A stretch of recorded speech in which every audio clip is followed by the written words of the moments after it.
Good morning students. आज हम chemistry के अंदर कोऑर्डिनेशन नंबर कैलकुलेट करना सीखेंगे। बहुत इजी है। Calculation of coordination number.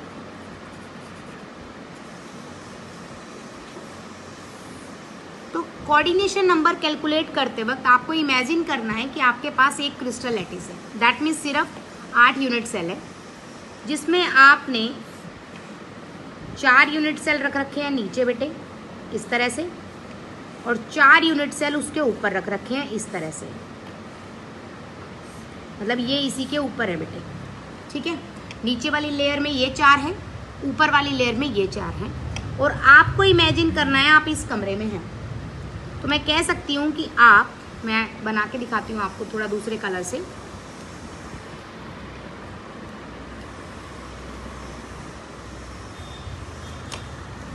आपको ये इमेजिन करना है बेटे कि आप इस वाले रूम में हैं, जो मैंने थोड़ा सा डार्क किया है बेटे रेड कलर से।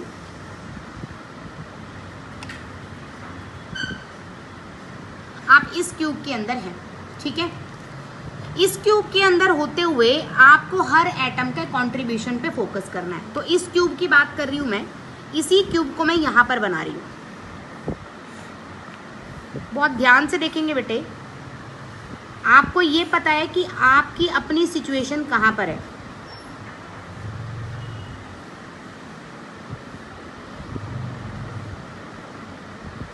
ठीक है बच्चा।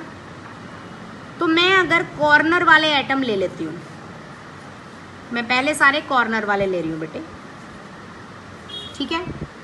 ज़रा ध्यान से देखिए, इस वाले कॉर्नर की अगर मैं बात करती हूँ, इस वाले कॉर्नर की, तो ये वाला कॉर्नर, इस वाले कॉर्नर की अगर मैं बात करूँगी तो ये वाला कॉर्नर यहाँ पर ये वाला है बेटे, ये वाला कॉर्नर और ये वाला कॉर्नर सेम है राजे। तो ये कितने में डिवाइड हो रहा है? 4 नीचे और 4 ऊपर। ये कितने में डिवाइड हो रहा है बेटे? 1/8, ठीक है। लेकिन अगर मैं इस कॉर्नर की बात कर रही हूँ तो ये कितने में डिवाइड हो रहा है? 2 रूम नीचे हैं और बेटे 2 रूम ऊपर हैं, तो कितने में डिवाइड हो रहा है? 1/4 में। क्लियर? अगर मैं इस वाले की बात कर रही हूँ, दैट मीन्स मैं इसकी बात कर रही हूँ, तो ये सिर्फ कितने में डिवाइड हो रहा है बेटे? 2 में। दैट इज 1/2 में, क्योंकि एक नीचे वाला कमरा और एक ऊपर वाला, बस। इसी तरह से अगर मैं इसकी बात कर रही हूं तो कितने में डिवाइड होगा? सिर्फ 1 में। क्लियर है बच्चा? इसी तरह से अगर मैं पीछे वाले की बात कर रही हूं तो कितने में डिवाइड होगा? एक पीछे वाला कमरा, एक आगे वाला, कितने में? 2 में। तो 1/2 बेटे। अगर मैं इसकी बात कर रही हूं तो कितने में डिवाइड होगा? एक इधर वाला और एक इधर वाला, कितने में बेटे? 1/2 में। और अगर मैं इस एटम की बात कर रही हूं तो कितने में होगा? 1/4 में। क्लियर है बच्चा मेरी बात? अब मैं रखती हूँ कि सभी फेसेस पर एक एटम है, एक ऊपर वाले पे, साइड वाले पे, इधर, इधर, पीछे और आगे, ठीक है। सबसे पहले ऊपर वाले फेस की बात करते हैं बेटे। मैं सभी फेसेस पे आपको शो कर रही हूँ, पीछे वाले फेस पे और ये आगे वाले फेस पे। बच्चा ऊपर वाले फेस पे एक तो नीचे वाले में डिवाइड हो रहा है और एक ऊपर वाले में, क्योंकि फेस सेंटर ऐसे होता है बेटे, यहाँ पर एटम लगाओगे तो आधा नीचे जाएगा और आधा ऊपर। तो यहाँ लगाया तो ऊपर वाले में और नीचे वाले में कितना हो गया बेटे? 1/2, ठीक है। अगर साइड में यहाँ पर लगाया है ये वाला एटम, ये वाला एटम है, तो एक इधर वाले कमरे में और एक इधर वाले में, तो ये भी कितने में होगा बच्चे? 1/2 में। पीछे वाला बच्चे, पीछे वाले कमरे में और आगे वाले कमरे में, तो कितने में हो जाएगा बेटे? ये भी 1/2 में। अच्छा, उसके अलावा ये वाला बच्चा, इधर वाला अकेले एक में डिवाइड हो रहा है, क्योंकि इस तरफ तो कोई कमरा है ही नहीं, तो कितने में डिवाइड होगा बच्चे? 1/1 में। बोलो बच्चा। 1/1। नीचे वाले की बात करूं मैं तो नीचे वाला सिर्फ नीचे में है, क्योंकि उसके नीचे कोई कमरा नहीं है, तो कितने में डिवाइड होगा? 1/1 में। और आगे वाले फेस पे अगर मैंने लगाया है तो कोई डिवीजन नहीं हो रहा, क्योंकि पीछे कोई कमरा ही नहीं है, तो क्या हो गया बच्चे? 1/1 में। इस बीच हमारा एक छोटा सा ये कॉर्नर रह गया। इस कॉर्नर की अगर मैं बात करूं, ब्लैक से दिखा रही हूं मैं इस कॉर्नर की, तो ये कॉर्नर कितने में डिवाइड होगा? 1 2 3 4, दैट इज 1/4 में।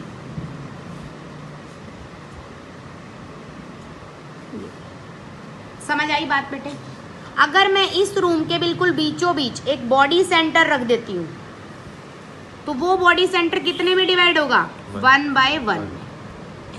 एनी डाउट बच्चे? समझ आई बात? अब मैं बात करती हूँ इसके एज की। बस यही चीजें आपको 2-4 चीजें समझनी है बेटे।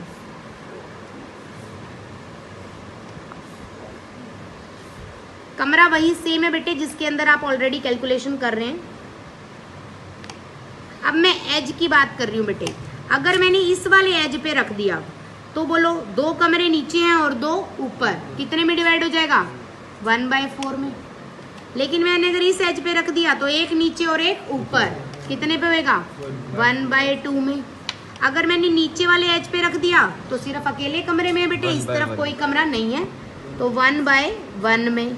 अगर मैंने इधर वाले एज पे रख दिया, इसके भी आगे कोई कमरा नहीं है, तो 1/1 में। पीछे वाले के पीछे कमरा है तो 1/2 में। इसके पीछे भी कमरा है तो 1/2 में।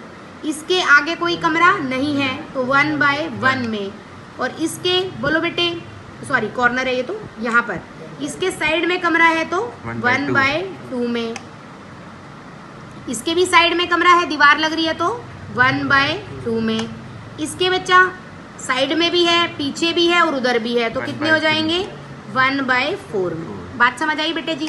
इसकी मैं बात करूं तो आगे कोई कमरा नहीं है, लेकिन ऊपर तो है, तो कितने में हो जाएगा? 1/2 में। बात समझ आई बेटे जी? क्लियर हुई मेरी बात अच्छे से? ठीक है। तो हमने कंट्रीब्यूशन देखा है क्या मान के, दोबारा से मैं फोकस कर रही हूँ, हमने कंट्रीब्यूशन देखा है ये देख के कि आपने 8 यूनिट सेल लिए हैं, किस तरह से 4 और फिर उसके ऊपर 4, उसमें आप इस कॉर्नर वाले पे खड़े हो जो फर्स्ट फ्लोर का कॉर्नर है, उसके अकॉर्डिंगली आपको कंट्रीब्यूशन देखना है। बात समझ आ गई बेटे? कोई डाउट तो नहीं? अब मैं आपको कोऑर्डिनेशन नंबर कैलकुलेट करना सिखा रही हूँ, इसी से कैलकुलेट करेंगे। सबसे पहले मैं ले रही हूँ सिंपल क्यूबिक का। इसका ले रहे हैं बेटे? Simple cubic. सिंपल क्यूबिक का स्ट्रक्चर आपको पता है कि सिर्फ कॉर्नर्स पर एटम्स होंगे। कहाँ पर होंगे बेटे? Only at corners. ठीक है।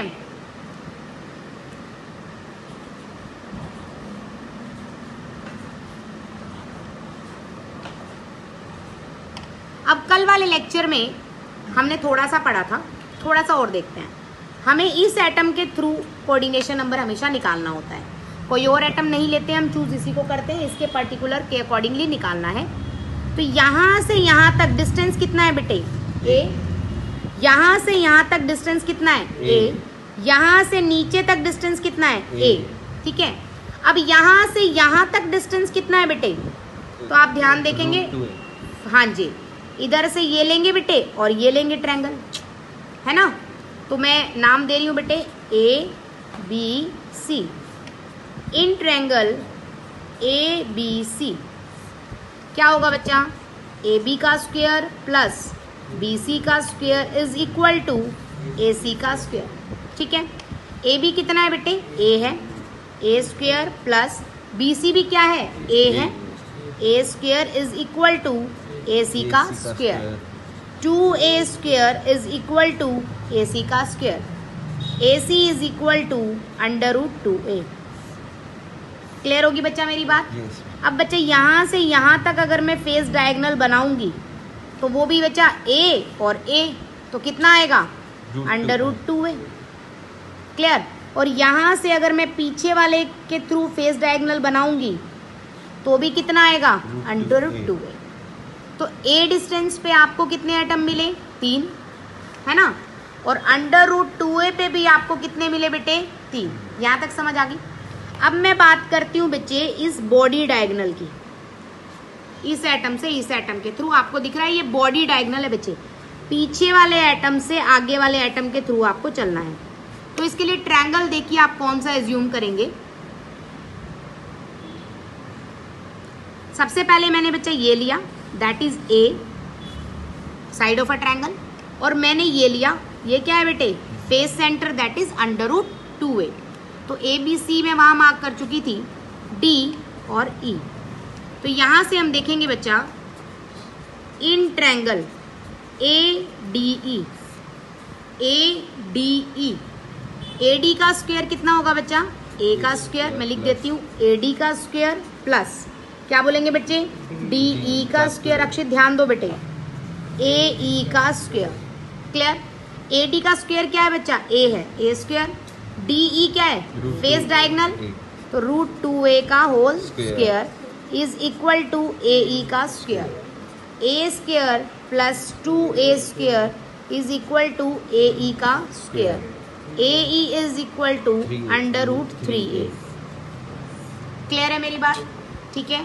तो यहाँ पर आपके पास डिस्टेंस कितने आ गए बेटे, एक आया a इज इक्वल टू 1, एक आया a इज इक्वल टू कितना 1.414। देखिए मैंने लिया है √2a, a is equal to distance कितना है बच्चा, a का डिस्टेंस आया है, तो a को अगर मैंने 1 माना तो √2a कितना हो जाएगा 1.414 इंटू 1, और तीसरा डिस्टेंस मेरे पास आया है √3a, that is 1.732।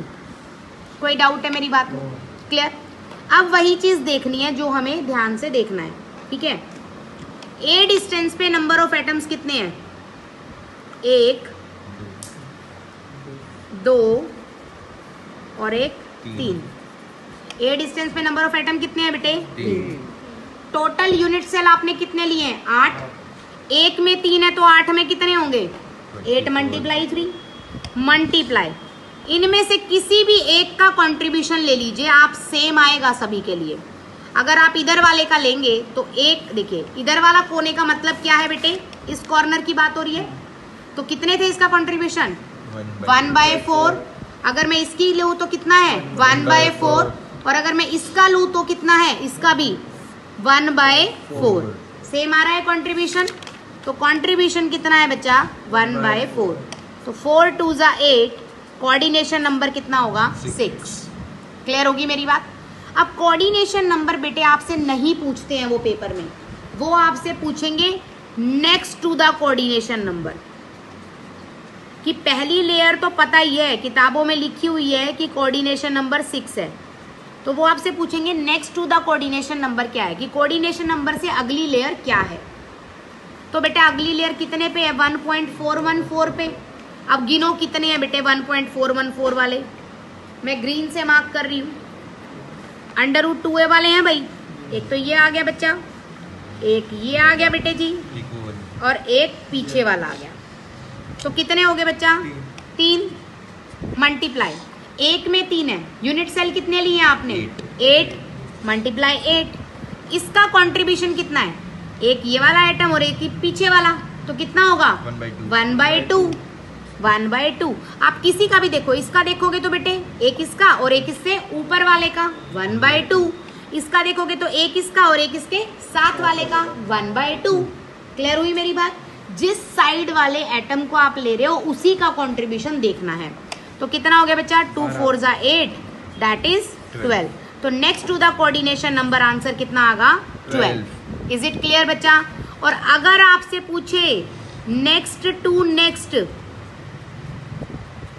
To coordination number कि नेक्स्ट टू नेक्स्ट भी बताओ कितना आएगा, तो नेक्स्ट टू नेक्स्ट तो हमारे पास एक ही आइटम है, कितने डिस्टेंस पे बेटे √3a पे, एक अकेला ही बच गया बेटे, क्योंकि देखो 3 यहाँ आगे 3 यहाँ आगे 6, एक के लिए हम निकाल ही रहे हैं 7, तो बच गया एक अकेला, तो 1 हो गया बेटे।